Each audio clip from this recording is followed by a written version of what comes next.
Hello, everybody, and welcome back to the next interview in my Successful Entrepreneurs Stories series.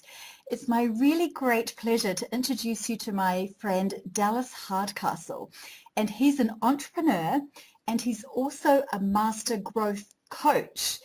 And he's got lots to say about the idea of entrepreneurship and success. And it's my really great delight to be speaking to him today. So Dallas, hi, welcome. Hello, Adele, and thank you so much for having me on today. I am super excited to share some great stuff. I hope that'll really benefit some folks that are listening here. Oh, thank you so much, my friend. It's just great to hear your voice and your energy. So let's get started. Would you please tell my listeners of your journey in entrepreneurship and the really high performance you had in sales that you achieved early on in your career? Yeah, my journey in entrepreneurship just really was believing at some innate level in my younger years, even into high school, that that I had the ability to look out for my own best interests and my own best well-being if I were the one in charge of it. When I would leave that up to somebody else, they weren't going to be as interested in my well-being and my best interests. So I just had this entrepreneurial bug kind of in me. But then the next step to getting into the performance on the sales side was just really deciding to ignore most of the stuff I had heard and read about learning how to close people and all this kind of nonsense that I never understood, because no one ever likes to be closed, including me. And it was really just about the psychology of understanding people to the deepest core connection that I could possibly make. So when I would be talking with somebody, it wasn't about so I could understand them psychologically and learn how to influence them and twist them and turn and guide them. It was all about creating the deepest connection and helping them to understand what they really clearly wanted. And when they understood that, all of the magic flows between both parties. I totally agree. So it must irk you somewhat when you are sold to in your life, given the background that you've got. Yeah, it was the sales process to me was always about, again, it was, if you and I are speaking, it is how do I get you to the place where you have a clear understanding of where you want to be and what you want. What do you want out of the service and the product? And to provide you with that greatest crystal clarity is the very thing that removes the friction and the stress. And you and I begin to talk really plainly and simply and easily to one another. And the guidance of getting you where you want to be, whether it's with me or with someone else, should always be the goal every time. And so that concept that you've just described, what industries did you apply it to in your entrepreneurial days as you started out? Gosh, I began in the telecommunications industry, providing a lot of, at that time, there was, pagers. Interestingly, some of the listeners may have no idea what that is. So you're showing your age, my friend. So am I. Yeah, I should have probably even brought that up as an example, because that just creates that open loop, and now people they're having a Google pager now. So, but we had as pagers and these virtual office systems where your number could kind of track you down all over the world, and cell phones, and then it got into all these different kind of telecommunication devices, and it got really interesting as that industry was growing and growing. Then I later got into the fitness industry and commercial fitness equipment industry, and then beyond that even into a real estate side of things. And every time, all of the different industries and all the different people are so busy telling you how their industry is so different and their customer base is so different and the people are so different, and if you're dealing with people on this side of the country, they're different than this side of the country, and this big city to this small city, and being over in the United Kingdom as opposed to the United States, and how all these people are all different. And at the end, when you create that deep core connection with somebody and they realize with clarity what it is that they really want, the magic happens. And I haven't found that to be untrue anywhere in the world, regardless of the city or the background you have. I totally agree. So after being so successful in sales management, you established Tricastle Ventures, where you became a business growth and leadership development coach. Would you tell me more about that work, please?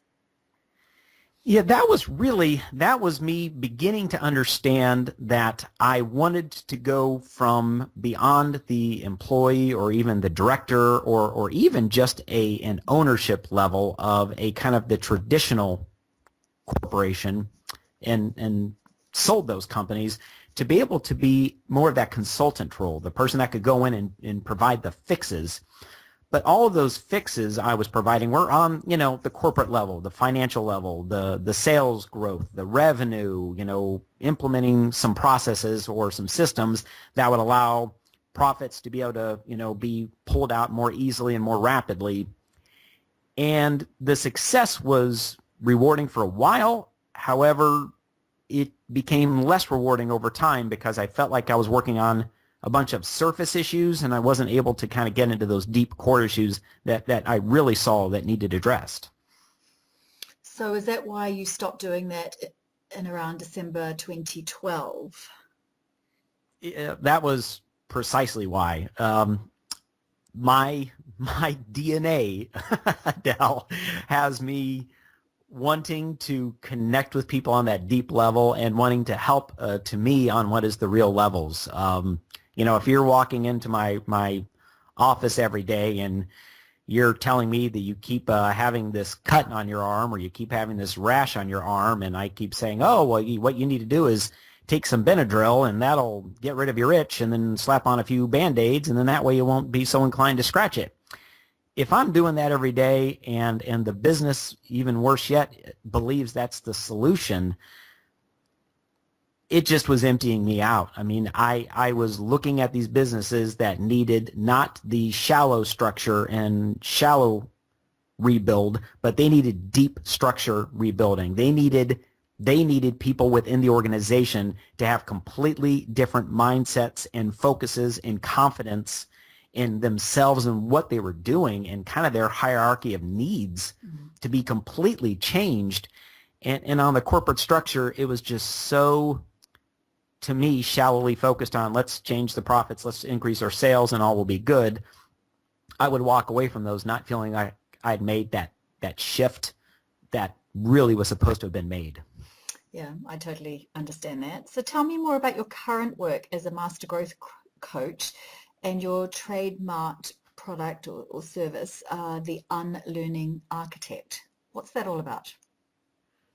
This is just the easy, fun, exciting, daily being so jazzed to get to have conversations like this with you, Adèle, and conversations with all the other great people that I just get to do day in and day out. It is being able to take steps to find the perfect people, the perfect partners that want and need help in all areas of their lives. They know it's not just about, well, I want to make some more money, but they're the people that are willing and understanding that it's not about, I don't have time to work on my relationship. I don't have time to do date nights. I don't have time to work on my business and to go to the gym and to eat these energetic foods and to work on my spirituality.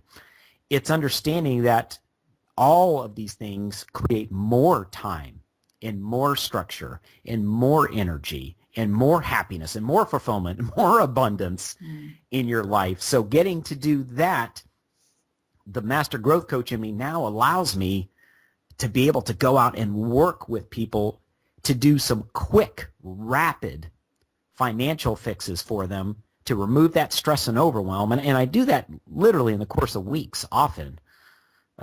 If we have time, I can tell a story of a message I just got yesterday from someone I've almost been working with for 3 weeks.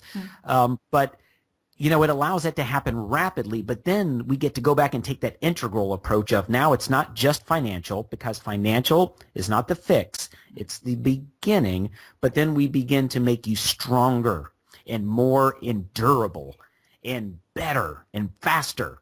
so that we can now go and we can learn about the brain, the business, the body, our relationships, our reason, our purpose. And when all of those are combined, just the incredible growth takes place for these people. And that, to me, on the personal level, that's fulfillment. It's very similar to the type of work I do over here. So give us an example. Tell me about the story.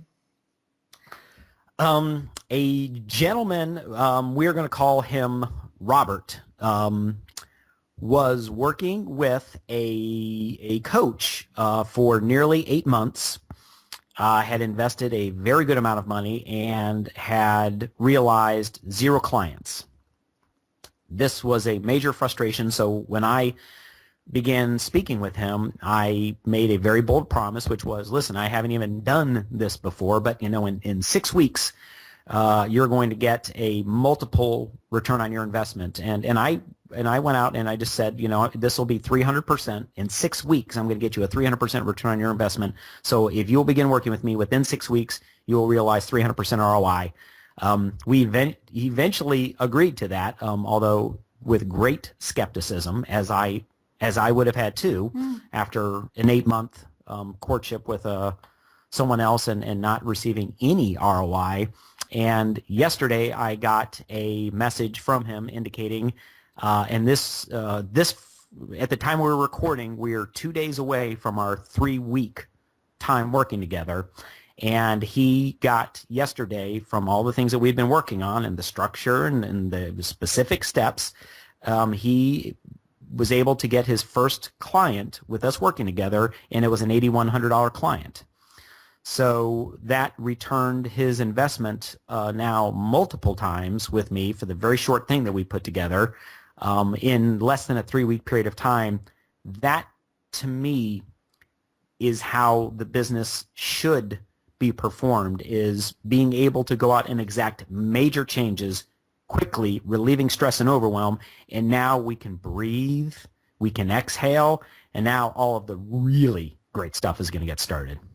I'm with you. So just on that story for a minute, I guess what your expectation is over that period of time is that they're going to trust you and do everything you say, follow your system, if you like, do the work, and then the results will come. Am I right?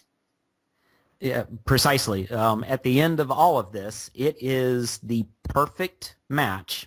Is gone through a series of conversations with somebody, and it's not to find the perfect match as in someone who has a credit card. No. That's not the perfect match. That's the easy bit. That's the easy way to lower your percentages as low as possible so that you can brag about 1 in 30 of my clients have success.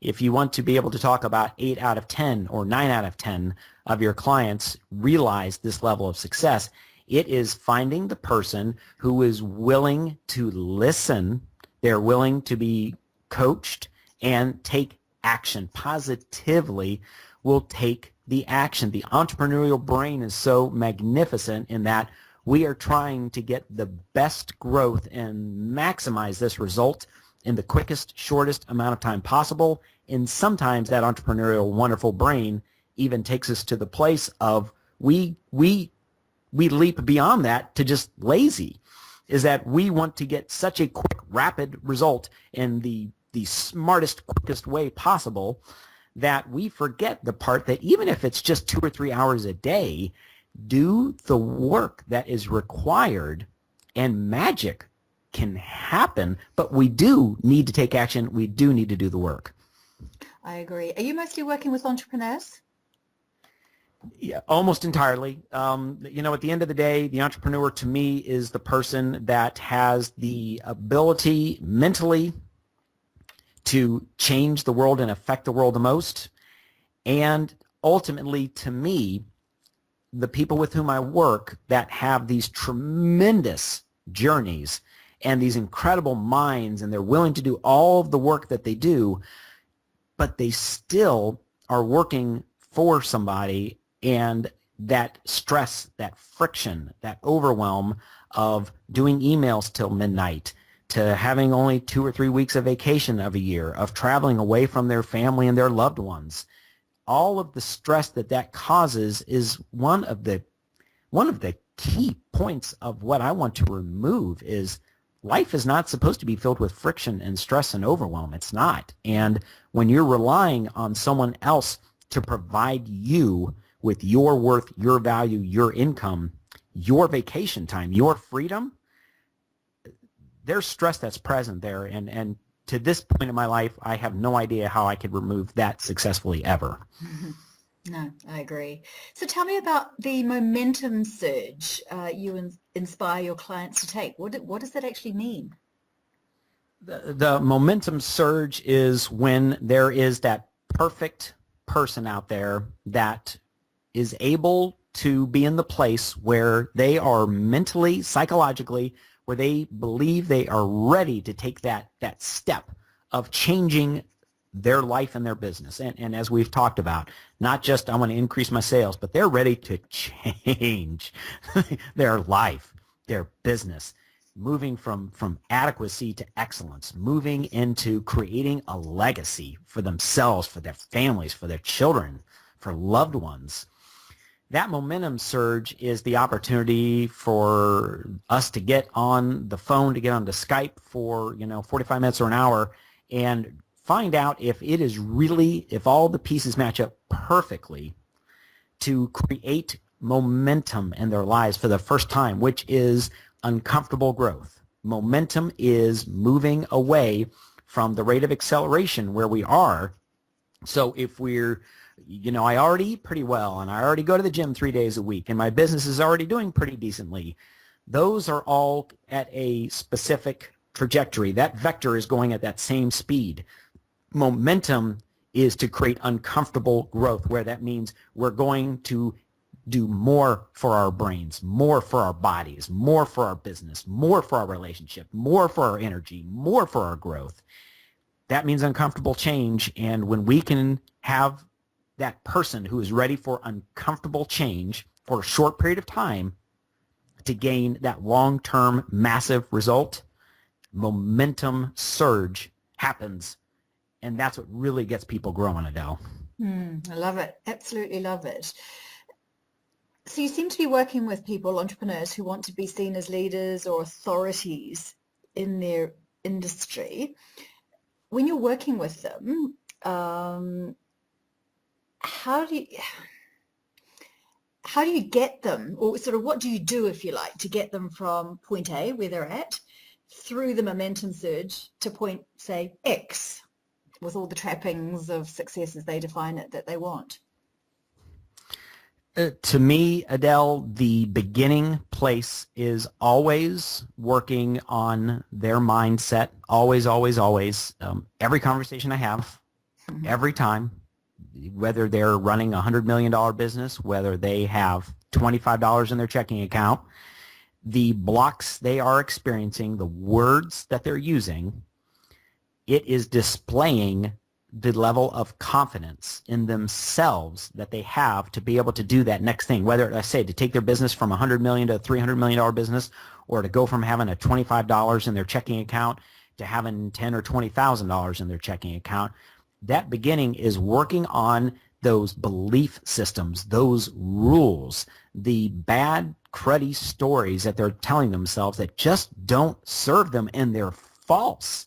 It's taking the outside junk, all of the external garbage that has been collected probably for years or decades, and to unlearn all of the junk that just isn't true, relearn the very things that empower them to understand that they can do anything. They can be absolutely boundless in this life once they have the right person, the right team that is there to say, yes, you can do it, and here is exactly how we're going to do it.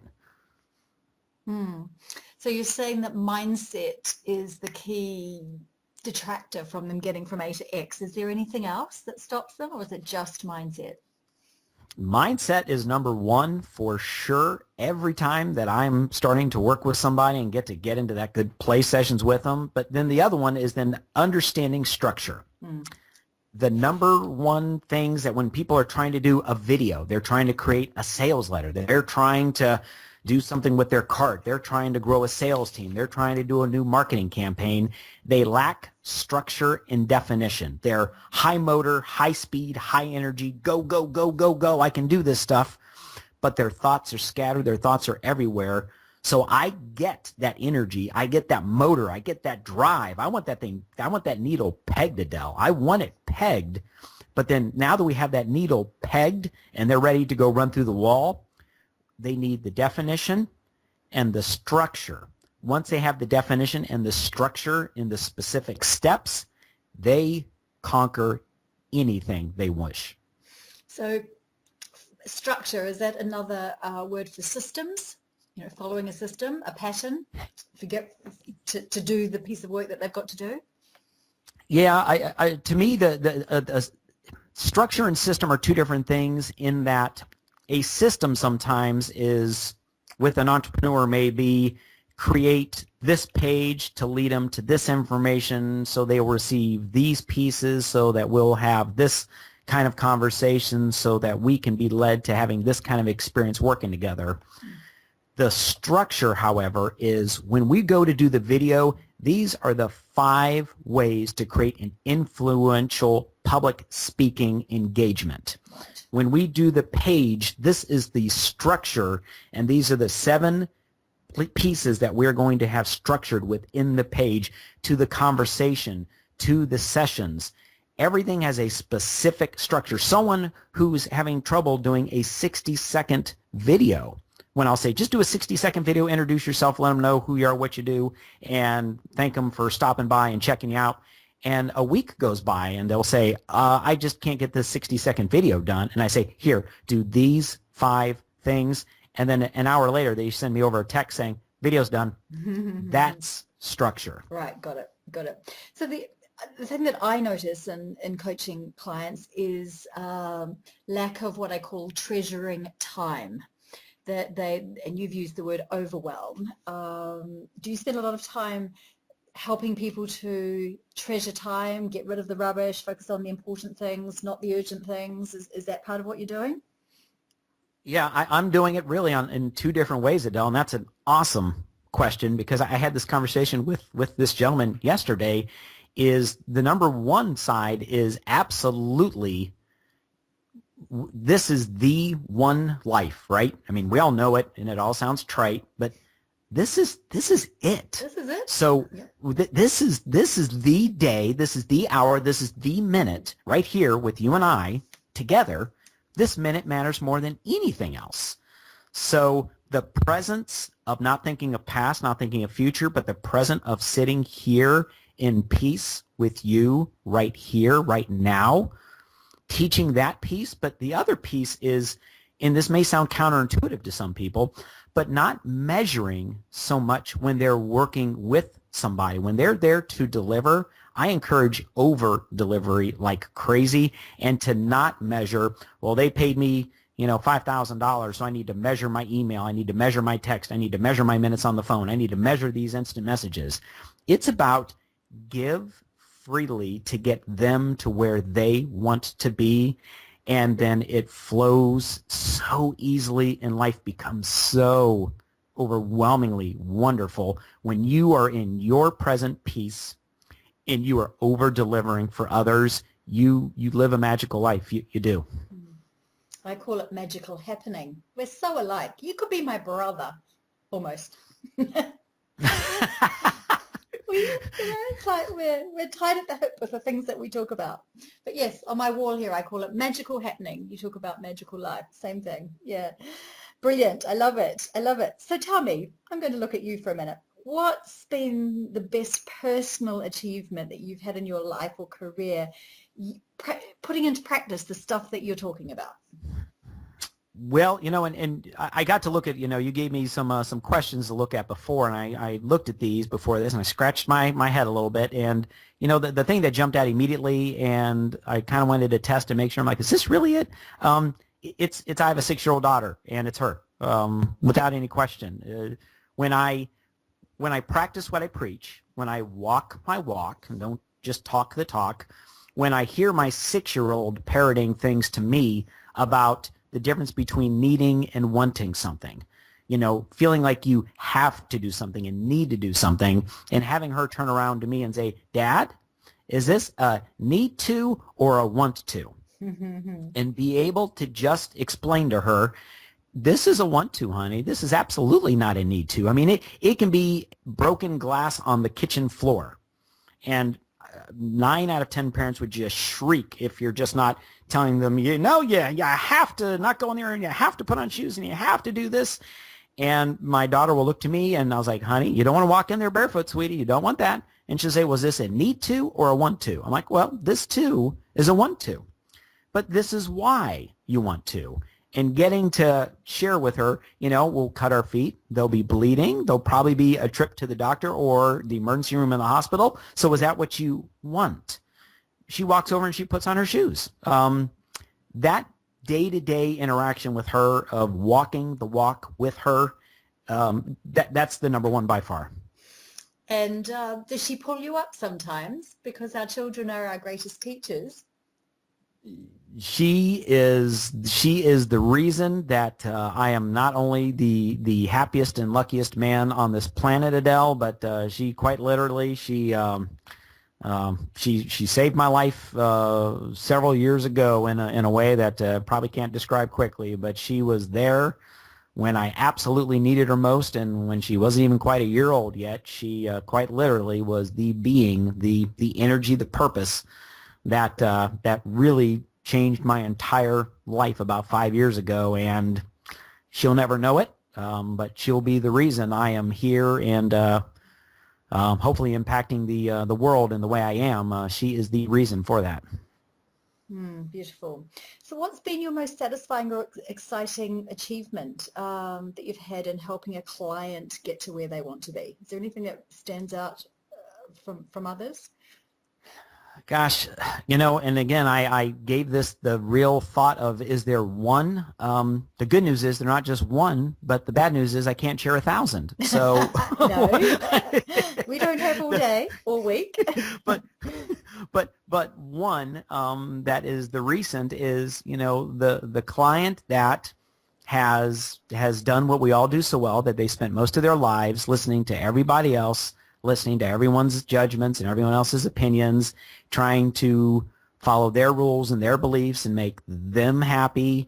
And they spent a lifetime doing this, and what they had to show for it was being overweight and stressed and in overwhelm and with no money and bankruptcy and foreclosures, and being able to, within a 90-day period of time, have them in a place where they had lost nearly 20 pounds, where their energy had gone up significantly, where they actually had nearly $20,000 in their bank account.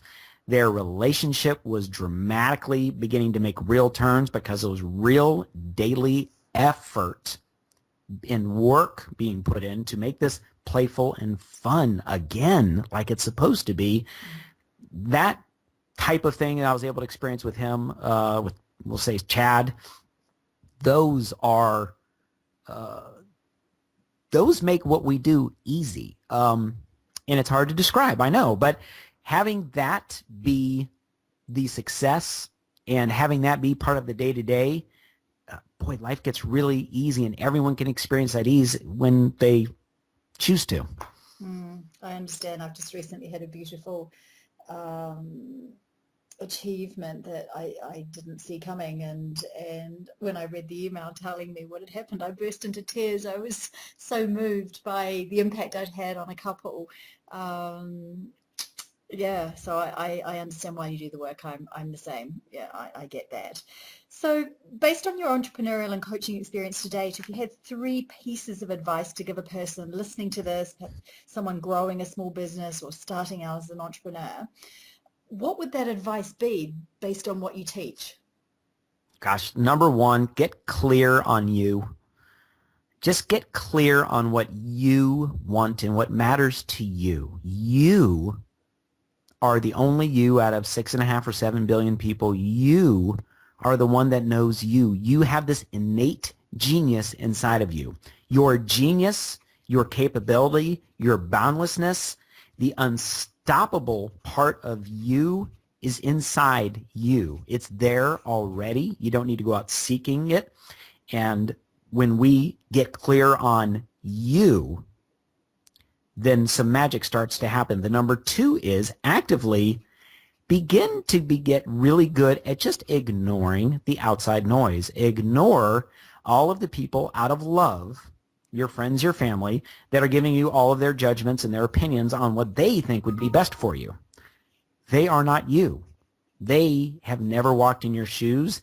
They don't know probably your deepest desires and passions and goals, because that person is the very one that's too afraid to share that, because they say, I want to create this $1 million company and travel the world. And some close friend, just with the slightest little aside, will say, yeah, you and everybody else. Just the little nuance, the little words of, yeah, everybody wants that, but that's not reality. So quit. Before you begin, do yourself a favor, quit. So get clear with you, ignore the outside noise, and the number 3 is find someone that is going to be your angel's advocate. And I was called an angel's advocate maybe a decade ago, and it just struck me like the proverbial frying pan over the head. Is the angel advocate is the person that, unlike the devil's advocate, which is there to explain to you why nothing is achievable and nothing can work, the angel advocate is the one who doesn't do it through naivety, and they don't do it through blind faith. They have a system and a structure and a path and a record, but have the angel advocate that is there to be able to say, you can do this. In fact, you can do anything. Now, there are right ways to go about this, and there are wrong ways, but you can do anything you want to do, because you are unlimited, and we were created to be unlimited, as long as we can get those first 3 areas out of our way. I love it. Thank you. Brilliant. So I have one final question for you. I think I know what you're going to say, but you're going to say it anyway. When you are 101 years old and sitting in your rocking chair, what's going to give you the greatest reason to smile about the life that's gone before you? Well, my daughter and I are 40 years apart, so she will be 61, and by my assessment, she will have been retired well before that, or at least what I would consider retirement. She'll still be actively working and participating in making the world a better place, because that is in her heart and her being that I can read easily. But it will be sitting there with a beautiful 61-year-old daughter, and listening to her stories of changing the world, changing the way people feel and think and act, increasing the amount of love that is out there, and most importantly, having her prove to me that over our lifetime together, her present being of sitting right there on that porch, in that rocking chair, in that very minute, is the most important time in our lives right then.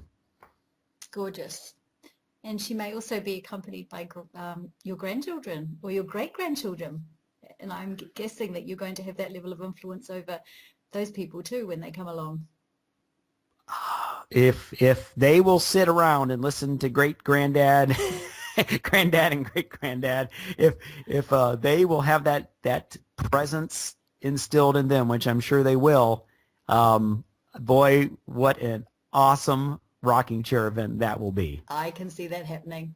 I can absolutely see that happening with your energy and perspective on life and the beauty of it. So I thank you so much for talking to me today. I just love talking to you, and I'm hoping and I'm expecting that the people listening to this, when they do, are going to have really enjoyed this conversation too.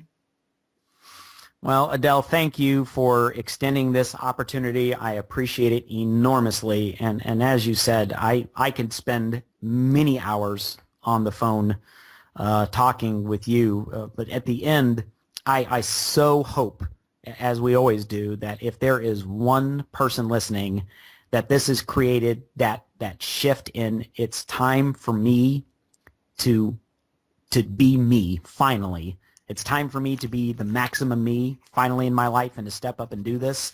if that affects that one person, then my gosh, was this perfectly served. I agree. Thank you, my friend. Lovely, lovely, lovely talking to you as ever, and I look forward to having another very long conversation with you in the very near future. Thank you, Adèle. Have an awesome day. And again, thank you so, so much for this opportunity. It's my pleasure. I will talk to you soon.